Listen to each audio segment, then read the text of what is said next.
Hello students, welcome back to my channel Maths Lover 9723. I hope so you are doing good. Today's topic is integration by partial fraction. तो सबसे पहले integration से पहले ये समझेंगे कि पार्शियल फ्रैक्शन क्या होता है और कब हम पार्शियल फ्रैक्शन के मेथड से इंटीग्रेशन करते हैं। तो देखो, पार्शियल फ्रैक्शन होता है रेशनल पॉलिनोमियल के लिए। क्या होता है? Rational polynomial. और रेशनल पॉलिनोमियल होना चाहिए प्रॉपर रेशनल। क्या होना चाहिए? Proper rational. प्रॉपर रेशनल किसे कहते हैं? प्रॉपर रेशनल कहते हैं जब आपका degree of numerator less than हो जाए डिग्री ऑफ डिनोमिनेटर के। मीन्स हमेशा न्यूमरेटर की डिग्री डिनोमिनेटर से कम होना चाहिए। तो अगर डिग्री डिनोमिनेटर की कम है इससे, तो फिर वो होता है इम्प्रॉपर। तो देखो, अगर इम्प्रॉपर होगा तो इम्प्रॉपर रेशनल नंबर के लिए क्या करना होगा? पहले लॉन्ग डिवीजन, मीन्स हमें डिवाइड करना होगा इनको। जैसे लॉन्ग डिवीजन करते हैं, आप लोगों ने क्लास में सीखा होगा 8 वगैरह में। तो लॉन्ग डिवीजन मेथड से आप पहले इनको क्या करोगे? डिवाइड करोगे। डिवाइड करने के बाद क्या फॉर्मूला अप्लाई करते हैं? Quotient plus remainder divided by divisor. Q x क्या है? कोशिएंट, और आर एक्स क्या है? रिमाइंडर। तो q x plus r x divided by g x. तो इस तरह से पहले प्रॉपर, अब ये बन गया प्रॉपर फ्रैक्शन। क्या बन गया? Proper fraction. प्रॉपर फ्रैक्शन बन गया ये। और प्रॉपर फ्रैक्शन को हम फिर पार्शियल में कन्वर्ट कर सकते हैं। तो ये हो गया प्रॉपर फ्रैक्शन। ओके ना, नेक्स्ट कंडीशन क्या है कि डिनोमिनेटर का फैक्टराइजेशन होना चाहिए।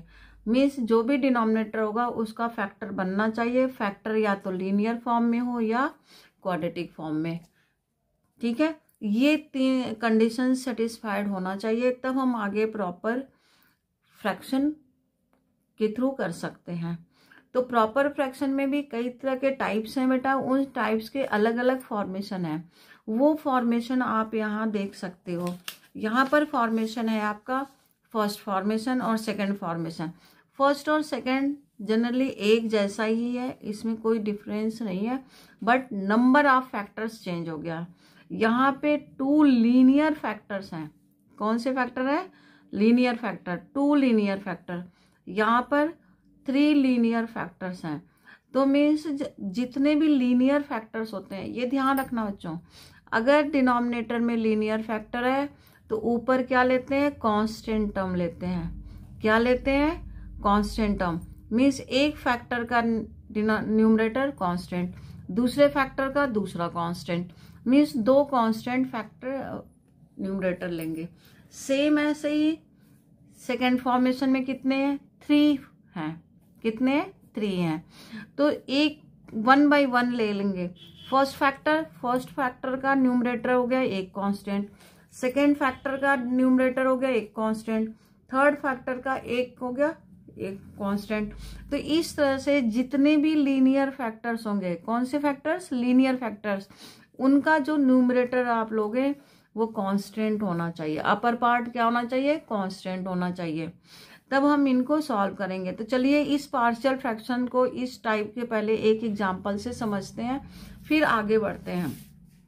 ओके, तो चलिए एक एग्जांपल आपके सामने ये रखते हैं। ये इस एग्जांपल को पहले सॉल्व करते हैं। पहले हमें इसे पार्शियल फ्रैक्शन अप्लाई करना कि इसका पार्शियल फ्रैक्शन क्या होगा। ओके, तो चलिए स्टार्ट करते हैं पार्शियल फ्रैक्शन बनाना। देखिए कितने लीनियर फैक्टर हैं, पहले ऐसे लिख लोगे 3x, क्योंकि मेन इसमें पार्शियल फ्रैक्शन बनाना ही इम्पोर्टेंट है। अगर आपको पार्शियल फ्रैक्शन बनाने आ गया तो आगे आप बहुत अच्छी तरह से कर सकते हो। कितने लीनियर फैक्टर्स हैं? 1 2 3 हैं। तो आप 3 कांस्टेंट लोगे। कितने कांस्टेंट लोगे? 3 constant. a over x minus 1। जो चीजें यहाँ पर की जाएंगी वही सारे क्वेश्चंस के लिए होंगे। b second factors and third c over third factor, third हो गया x-3। ये 3 फॉर्मेशन आपने बना लिया। अब इसके बाद आपको करना एलसीएम। क्या लेना है? एलसीएम। जब हम इन 3 डिफरेंट फैक्टर्स का एलसीएम लेंगे तो सेम यही चीज बनेगा, सेम यही x-1, x-2, x-3। अब जब आप फैक्टर एलसीएम ले लिया आपने, क्या करना है? एलसीएम। तो जो आपके डिनोमिनेटर में उससे छोड़ दो, इन 2 का मल्टीप्लाई करो, a x-2 x-3, फिर b का डिनोमिनेटर क्या है? x-2, तो x-2 रिमूव हो जाएगा, x-1 x-3 हो गया, x-1 x-3 प्लस c। अब यहाँ से x-3 रिमूव हो गया तो क्या बना? x-1 एंड x-2, ये हो गया। अब इस साइड ये टर्म आप लिख लीजिए, 3x-5 x-1 x-2 x-3, ये और ये कैंसिल कर दो। अब ये हो गया 3x-5 equal a x-2 x-3 plus b x-1 x-3 plus c x-1 x-2। ये हो गया पूरा फॉर्मेशन। अब आप देखो इसके 2 तरीके होते हैं आपको सॉल्व करके फाइंड द वैल्यू ऑफ ए करना, बट हम आपको एक तरीका बताएंगे लीनियर के लिए। अगर आपका लीनियर फैक्टर है तो आप इसे क्या करोगे, जो जीरोज निकलेंगे इन फैक्टर्स के, क्या निकलेंगे? जीरोज। इसका 0 होगा 1, ये हो गया 2 और ये हो गया 3, तो 1 by 1 1 2 3 पुट कर दें इसका। तो चलिए पहले पुट कर देते हैं 1, पुट x इक्वल 1। यहाँ कोफिशिएंट लेने की जरूरत नहीं है, बस जो लीनियर फैक्टर बने हैं उसी की वैल्यू यहाँ पुट कर दो। तो 1 पुट कर दिया तो क्या बना? 3 × 1 -5 equal a 1 - 2 1 - 3 plus b 1 - 1 1 - 3 plus c 1 - 1 1 - 2। अब देखो 1 - 1 0, तो ये पूरा का पूरा 0 हो गया। 1 - 1 0, तो ये भी पूरा का पूरा 0 हो गया। बचा केवल ये वाली टर्म। अब यहाँ सॉल्व कर लेते हैं, बॉड मास लगाएंगे। बॉड मास में पहले मल्टीप्लाई, 3 - 5 - 2 इक्वल a -1 -2। अब माइनस माइनस हो गया प्लस, तो a इक्वल हो गया -2/2, तो a इक्वल -1। ये एक वैल्यू आपकी आ गई -1। अब ऐसे नेक्स्ट अप्लाई कर लें, पुट x इक्वल 2, क्योंकि दूसरा जीरोज क्या है? 2 है। अब पुट कर दें 3 × 2 -5 a 2 - 2 2 - 3 b 2 - 1 2 - 3 c 2 - 1। x की जगह आपको पुट करते जाना है। आप अगर ये प्रैक्टिस हो जाएगी तो आप ओरल ही फाइंड कर सकते हो कि ये 0 और ये बचा केवल। तो अब ये 0 हो गया, ये 0 हो गया, बचा b की टर्म। 3 × 2 = 6 6 - 5 1 b 1 - 1, तो ये आ गया b इक्वल -1। बच्चों कैलकुलेशन आप लोग खुद करना, क्योंकि कैलकुलेशन खुद करने से क्या होगा कि आप की प्रैक्टिस और अच्छी हो जाएगी। और दूसरी बात, आप लोगों से पहले नहीं कहे, आप कहते हैं कि आप अगर मेरे चैनल पे नए हो तो सब्सक्राइब करो, लाइक एंड कमेंट्स ज़रूर करें। बेटा सब्सक्राइब करें और कमेंट्स तो ज़रूर डाला करो बच्चों, क्योंकि कमेंट्स डालते हो तो हमें इतना हौसला मिलता है और हमें और अच्छे से अच्छे बनाने की कोशिश करते हैं हम। 3 × 3, अब 3 पुट कर दिया, -5 equal a 3 - 2 3 - 3 plus b 3 - 1 3 - 3 plus 3 - 1 3 - 2, ये हो गया।